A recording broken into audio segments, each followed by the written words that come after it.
Mount Everest दुनिया की सबसे ऊंची चोटी, एक ऐसी जगह जहां खूबसूरत सफ़ेद बर्फ़ के नीचे सैकड़ों पर्वतारोहियों की लाशें दफन हैं। विज्ञान कहता है कि अगर इस पहाड़ के डेथ जोन में किसी इंसान का ऑक्सीजन खत्म हो जाए तो वो चंद घंटों में दम तोड़ देता है।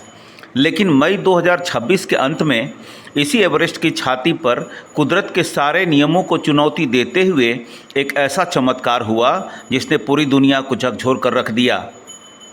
ये कहानी है 57 साल के एक बेहद अनुभवी नेपाली गाइड दावा शेरपा की, जिन्हें दुनिया हिलेरी दावा शेरपा के नाम से जानती है।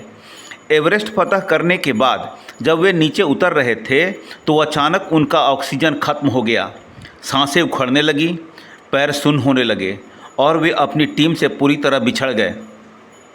हालात इतने भयावह थे कि रेस्क्यू करने वाली कंपनी ने कह दिया, अब बचाना नामुमकिन है।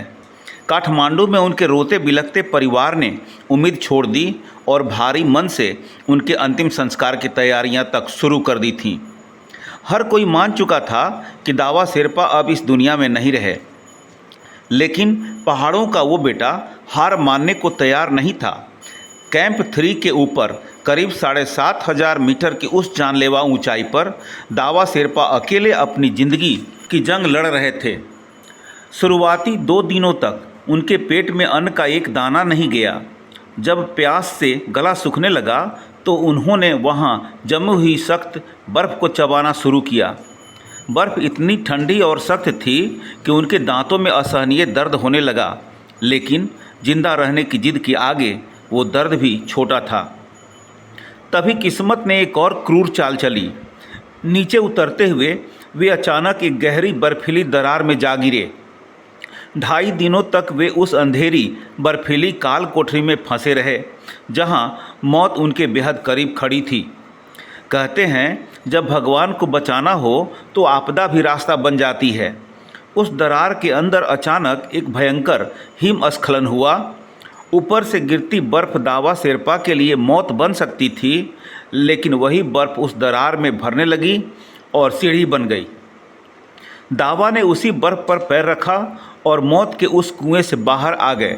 उंगली उंगली को जमा देने वाले शून्य से नीचे के तापमान में टूटी हुई हड्डी और शरीर में पानी की बूंद बूंद की कमी के साथ वे पूरी रात बर्फ़ पर रेंगते हुए बेस कैंप की तरफ बढ़ते रहे। और फिर 6 दिनों के बाद वहां कचरा साफ करने जा रही एक टीम ने इस रेंगते हुए जाबाज को देखा। उन्हें तुरंत हेलीकॉप्टर से अस्पताल पहुंचाया गया।